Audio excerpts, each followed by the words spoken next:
नाना के घर से आते ही कद्दू हो जाता है नाराज और चढ़ जाता है पेड़ पर। इसे देखिए टम्पू भी देने लग जाता है अपनी भाषा में मुझे गालियां।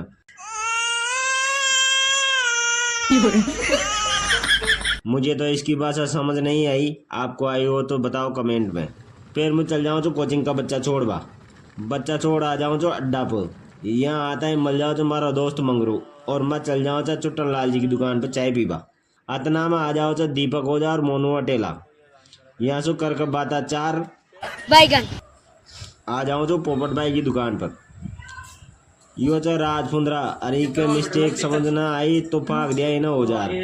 अतनाग में पोपट भाई देवा लाग जाओ तो ज्ञान। पोपट पर 150 लाने के 150 वापस बैटरी भेजूंगा रिप्लेसमेंट की उसको। 300 तो ये लग गया, कमाया कुछ है नहीं। 300 जेब से भरूँ और 200 यहाँ चेक करने के लाइट खर्च करूँ। 500 रुपये बैटरी का खर्चा मेरे को कम नहीं देंगे।